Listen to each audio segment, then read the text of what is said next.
자, 5절에는 르장드르 함수의 폴리노미알의 generating function을 이제 공부를 하려고 해요. 이 generating function이라는 이 개념은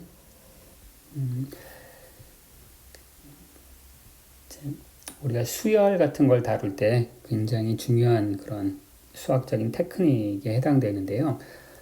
여러분 이제 여기 잠깐 이제 사이드 이슈로 잠깐 우리가 수열을 다룰 때 한번 얘기를 해볼게요. 우리가 수열이라고 하는 것은 이제 어떤 숫자들이 쭈루룩 나열되는 거죠.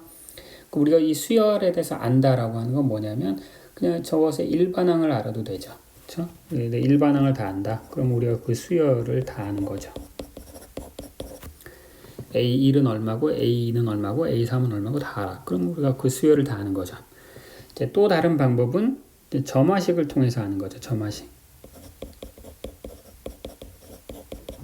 점화식이라는 건 뭐냐면 내가 an 더하기 1은 어쩌고 저쩌고 an이다. 뭐 꼭 이렇게 한 개 차이뿐만이 아니라 뭐 an 더하기 2는 an과 an 더하기 1을 적당히 조합하면 된다. 이런 점화식을 알고 있으면 내가 초항에서부터 출발해서 점화식을 계속 적용하면 임의의 차수의 항도 내가 다 구할 수 있죠. 따라서 점화식을 구해도 점화식이 있어도 내가 수열을 다 아는 거예요. 근데 그거 말고 또 다른 방법으로 generating function이라는 것을 이용할 수도 있는데, 자, an 이제 숫자라고 했잖아요. 숫자들의 쭉 나열인데 이 숫자들을 이용해서 내가 함수를 만드는 거예요. 자, 어떤 함수를 만드는데 그 함수는 이런 식으로 그 수열의 일반항의 일반항을 이제 개수로 갖는 이런 일종의 테일러 시리즈를 생각을 하는 거예요. 그러면 어떤 경우에는 저 함수를 이제 직접 구할 수도 있어요. 예를 들어서 모든 n이 그냥 예를 들어서 an이 n 팩토리얼이었다. 그럼 이게 뭐가 되는 거예요? 그러면은 generating function은 exponential x가 되는 거잖아요. 자, 물론 이제 항상 이렇게 간단하게 함수꼴을 구할 수 있는 건 아니죠. 어쨌든 중요한 것은 이 수열을 표현하는 또 다른 방법 중에 하나가 generating function이라는 거예요. 자, 수열로부터 이 generating function을 구했는데 그럼 generating function 알았을 때 수열은 어떻게 구할 수 있느냐? 얘는 뭐 어떻게 구할 수 있냐면 그냥 얘는 그 generating function을 n번 미분하고 거기다 x에다 0을 대입하고 여기다가 n 팩토리얼로 나눠주면 그게 바로 일반항이 되는 거죠. 그렇죠? 그래서 내가 어떤 함수를 가지고 무한히 많은 그 숫자를 표현할 수 있다. 이제 그게 바로 이제 generating function의 아이디어예요. 자, 그러면 우리가 그 르장드르 폴리노미알이 있는데, 자, 다시 이제 르장드르 폴리노미알로 돌아와서, 자, 이 르장드르 폴리노미알이라고 하는 것은 일종의 이게 뭐라고 볼 수 있냐면 숫자들의 쭉 나열이 아니라 함수들의 나열인 거죠. 무한히 많은 함수들의 수열이 있는 거예요. 그럼 내가 이런 함수의 generating function이 무엇인가? 뭐 이걸 생각해 볼 수 있겠죠. generating function은 자, 여기 보시면 돼요. 이게 이제 generating function 만들어내는 방법이에요. 거기다가 generating function을 만들어주는 어떤 변수 하나를 도입해서 여기서는 x라고 쓰면 안 되겠네요. 여기서 왜냐면 x는 이미 르장드르 폴리노미알에서 사용되고 있으니까. 그래서 이제 책에서는 이제 그걸 h라고 썼는데 h의 0승, h의 1승, h의 2승, h의 3승 이렇게 이제 무한히 다 더해보자. 그것을 이제 걔는 두 가지 변수의 함수가 되겠네요. 르장드르 거기에 들어가는 x와 generating function을 만들 때 들어가는 h.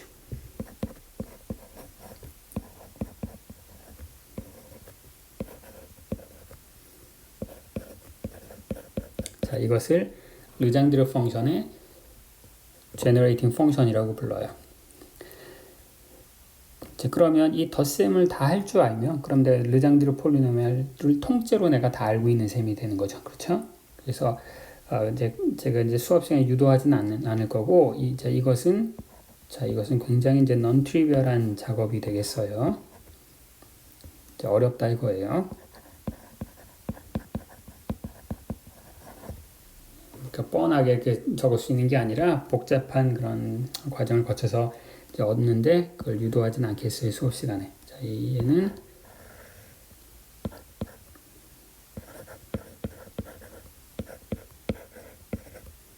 자, 이게 르장드르 폴리노미알의 제너레이팅 펑션이고, 자, 이 제너레이팅 펑션이 이게 된다는 것은 여러분이 외우셔도 되고 외우지 않으셔도 돼요. 이게 외우는 게 고통스럽다고 외우지 않으셔도 돼요. 그렇지만 이제 이것을 활용한 이제 계산을 제가 소개해 드릴 텐데 그 계산을 보시면 이거는 차라리 내가 외워두는 게 더 낫겠다 라고 생각하실 거예요. 한번 이제 진짜 그런지 한번 봅시다. 자, 우선 이제 이것이 이제 이 유용하다는 걸 이제 보여드리기 위해서 몇 가지 수학적 이제 조작을 한번 해보도록 하겠어요. 자, 이 함수를 한번 미분을 해보겠어요. 자, generating 펑션을 h 변수로 한번 미분을 해보겠어요. 자, 그럼 이제 자, 이게 이제 generating 펑션의 definition이고 이게 이제 그 결과죠, 그렇죠? 그러면 이제 얘는 일단 definition을 가지고 미분을 하면 얘는 L이 0서부터 무한대까지 L, H, L 빼기 1 이렇게 되죠. 반면에 그 결과물인 이 함수를 이제 미분을 하면 쟤를 미분하면 어떻게 되겠어요? 자, 쟤는 어쩌고 저쩌고에 마이너스 2분의 1 쓰이니까 걔는 1 빼기 마이너스 2분의 3 마이너스 2분의 1이 하나 나오고 그 다음에 이제 괄호수를 한 번 더 h로 미분해야 되겠죠. 그래서 마이너스 2x 더하기 2h. 그래서 이제 얘를 조금 모양을 정리를 해 주시면 얘가 뭐가 되냐면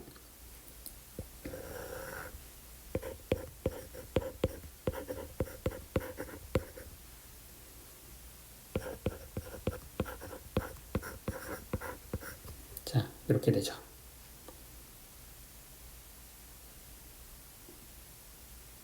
이거 여러분 이제 잘 아시겠어요? 어떻게 되는지? 이 마이너스 2분의 3제곱이 있는데 마이너스 2분의 세제곱이 있는데 거기에 이제 마이너스 2분의 1 제곱을 뽑아주면 이제 얘가 되는 거고요. 그럼 마이너스 1승이 남잖아요. 그 마이너스 1승을 이제 여기다 적어준 거예요. 그렇죠? 자, 이래놓고 여기 있는 분모를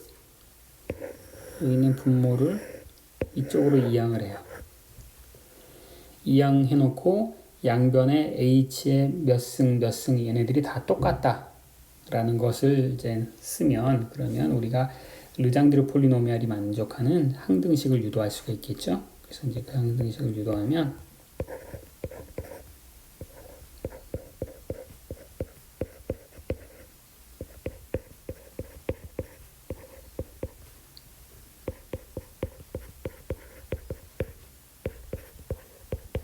자, 이런 함수들이 만족하는 일반적인 이제 관계식을 유도할 수가 있고요.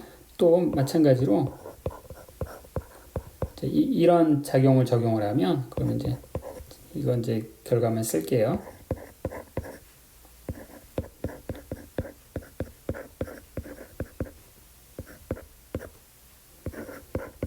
자, 이런 함수들 사이에 점화식을 유도할 수가 있어요.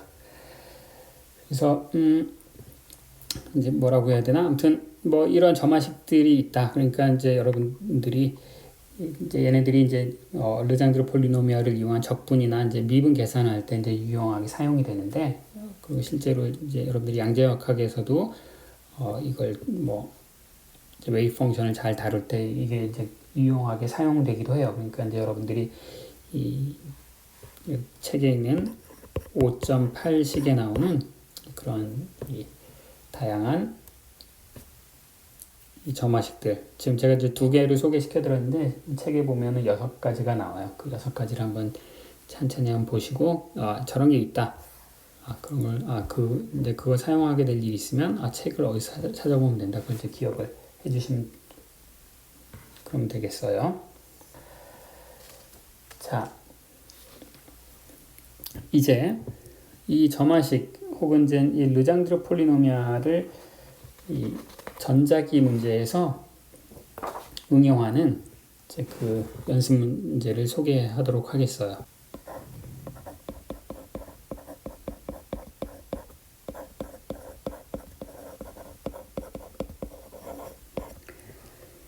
정전기 포텐셜을 이제 구하는 문제가 되겠어요. 자, 이제 3차원 공간이고요. 여기에 어떤 좌표계의 원점이 여기 있다고 생각을 하고요.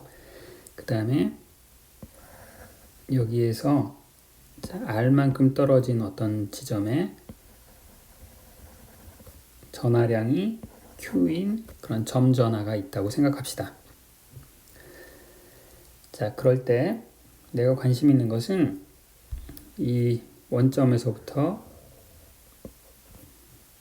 R만큼의 위치에 떨어져 있는 요 점에서의 정전기 포텐셜을 알고 싶어요. 정전기 포텐셜. 자, 그럼 우리 전자기 이론에 의해서 그 어떤 지점에서의 정전기 포텐셜은 어떻게 주어지냐면, 점전하가 만들어내는 정전기 포텐셜은 어떤 비례 상수가 있고요, 쿨롱 상수가 있는데, 비례 상수, 그 다음에 그 정전기 포텐셜은 정전기 포텐셜을 만들어내는 전하량에 비례하고, 그리고 그 지점과 전하가 위치하고 있는 그 지점 사이의 거리.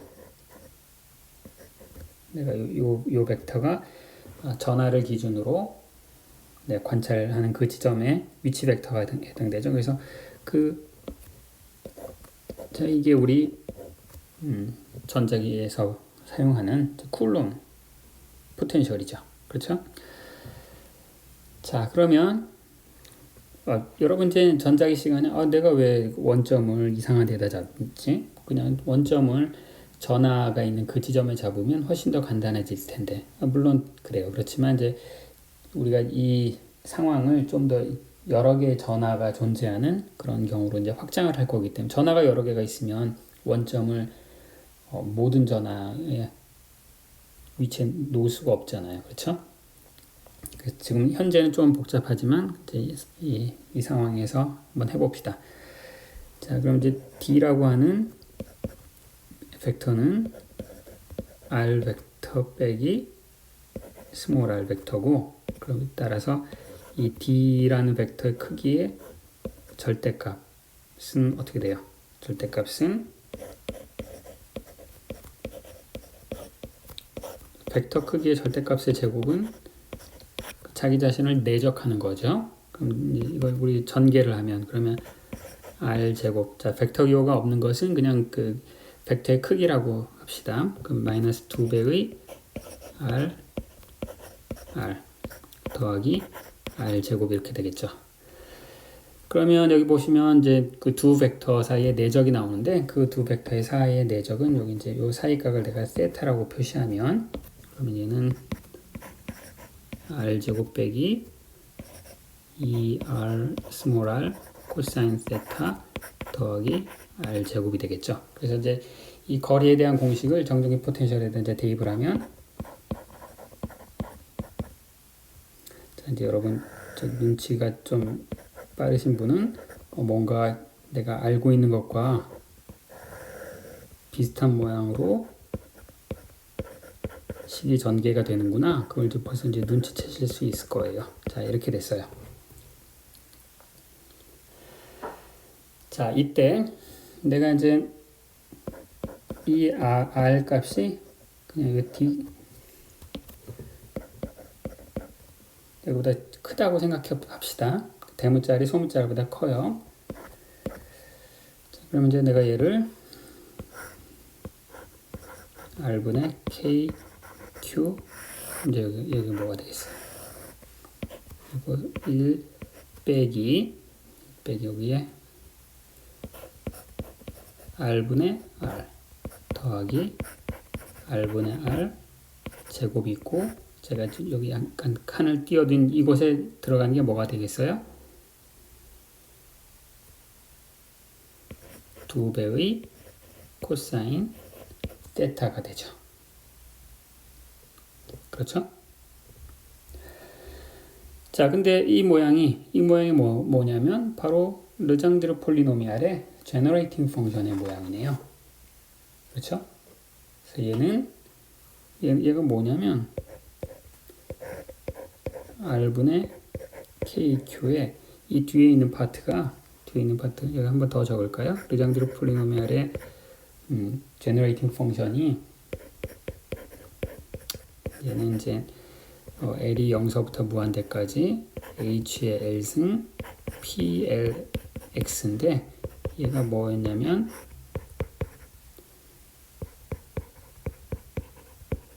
자, 이렇게 된다고 말씀드렸잖아요. 이걸 그대로 읽으면 되는 거예요. 그대로 읽으면 얘가 뭐가 되냐면 제너레이티브 펑션인데 x자리에 해당되는 것이 r분의 r이 되고요.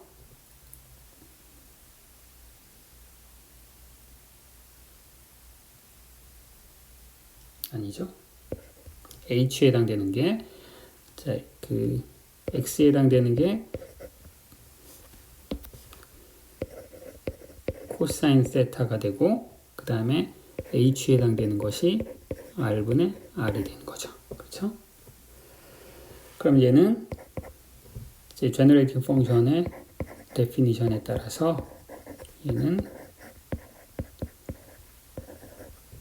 이제 이렇게 되고 자, h의 L승이 뭐예요? 그 다음에 PL 코사인 세타. 자, 이런 일반적인 관계식을 우리가 이제 유도할 수가 있어요.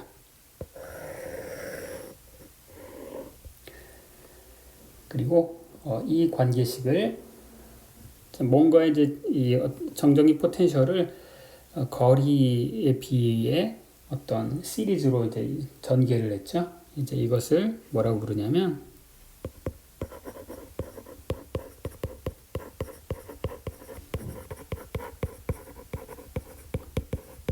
멀티폴 익스펜션이라고 불러요. 자, 여기까지만 보면 이거 그냥 쿨롱 법칙 그냥 간단히 쓰면 되는데 그냥 R분의 Q 이거 쓰면 되는데 너무 이거 엄하게 복잡하게 쓴 게 아닌가 이렇게 생각할 수도 있을 텐데 자, 이 익스펜션이 이제 엄청나게 전자기 문제를 간단하게 해결해 줘요. 그래서 어떤 상황이냐면 전하가 한 개만 있는 게 아니라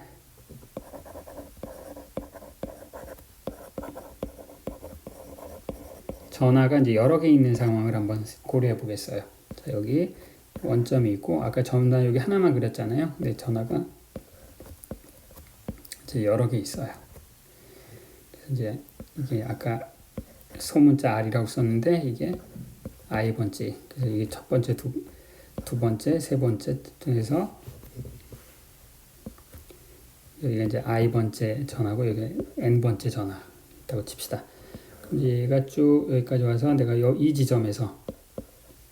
지점에서의 정전기 포텐셜은 그럼 이제 쿨롱 이론에 의해서 정전기 포텐셜은 어떻게 쓰여지냐면 모든 전하가 만들어내는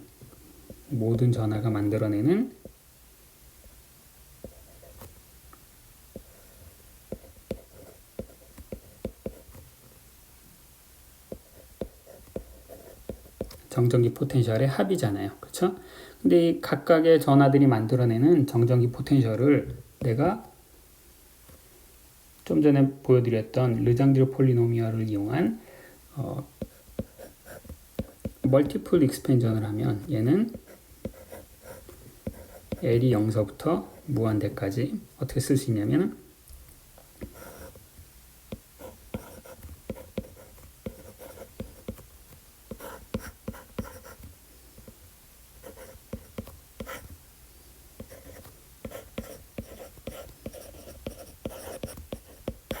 자, 이렇게 되는 거죠. 그렇죠? 자, 그러면 내가 이제 이러한 익스펜전이 언제 유리하냐면 내가 이제 이게 어떤 내가 관심 있는 전자기 이론에서 내가 관심 있는 어떤 영역이에요. 이 안에 전하가 이제 있어요. 예를 들어서 이게 원자라고 생각합시다. 아니면 어떤 도체라고 생각합시다. 그 안에 전하들이 있고 걔네들이 만들어내는 정전기 포텐셜을 이제 계산하고 싶어요.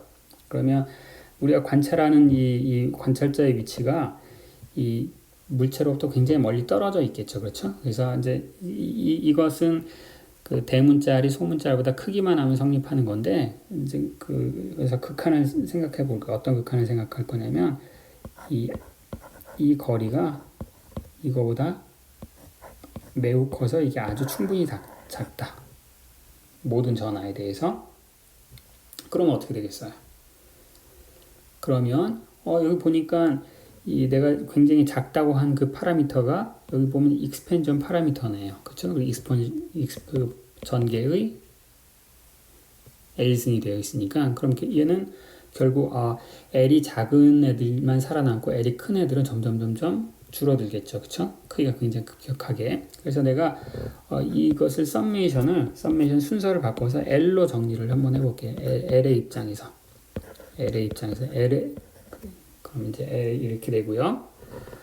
그럼 L의 입장에서 보면 이제 여기가 뭐가 되냐면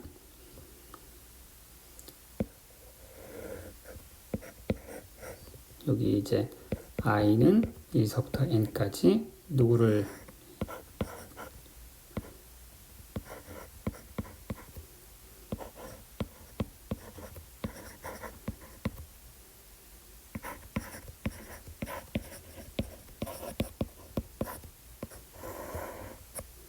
그다음에 쿨롱 상수는 이제 상수니까 바깥으로 뺄 수가 있겠죠. 그렇죠? 자, 여기서 보시면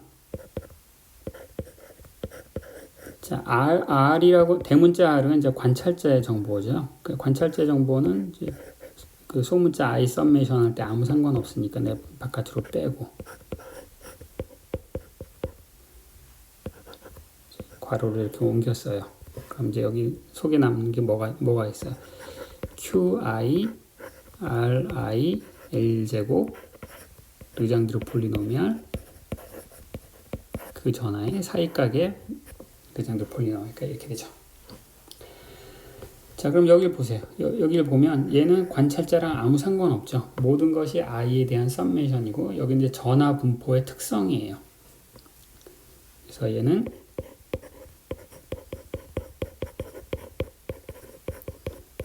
전하가 어떤 식으로 분포하고 있는가의 L번째 특성이 굉장히 많은데 내가 L이 나한테 주어지면 그 L을 가지고 여기 L이 관여하고 있잖아요. 그 L에 따라서 이 특성이 막 달라진다고요. 그래서 L번째 특성인데 그 L번째 특성 중에 우리가 누구에 관심을 두어야 되냐면 L이 작은 것에 관심을 두면 되는 거죠. 왜냐하면 여기 이제 대문자 거리에 L 더하기 1승분의 역수로 이게 들어가 있으니까. 그렇죠? 그래서 극단적으로 대문자리 굉장히 크면 전하 분포의 특성 중에서 L이 0에 해당되는 게 중요하고 나머지는 이제 별로 중요하지 않고 100만 킬로미터분의 1 그게 L이 0이고 L이 2면 100만의 제곱분의 1 뭐 이런 식이 되잖아요. 그렇죠? 따라서 이런 걸 멀티플 익스펜전이라고 부르는데 멀티플 익스펜전을 하면 내가 그 멀리서 바라볼 때 정전기 포텐셜을 우리가 매우 효율적으로 기술할 수 있게 돼요. 수업 시간이 좀 부족해서 이 정전기 포텐셜에 대한 설명을 마저 끝마치지 못했네요. 이 시간 조절을 좀 잘해서 이걸 끝마쳤으면 좋았는데 뭐 어쩔 수 없죠. 자, 다음 시간에 이 정전기 이론을 좀 더 마저 하도록 하겠습니다. 자, 여러분들은 오늘 이번 주에 이제 미분 방정식을 통한 특수함수를 이제 공부를 하셨고요. 그 첫 번째로 르장드르 폴리노미알에 대해서 이제 공부를 하고 있습니다. 자, 오늘 배웠던 내용들을 잘 정리하시고 특히 르장드르 폴리노미알에 나오는 연습 문제들을 하나하나 차근차근 풀어보시면서 이 함수에 좀 더 이제 친숙해지도록 노력을 해주시면 고맙겠습니다. 다음 주에 다시 만납시다.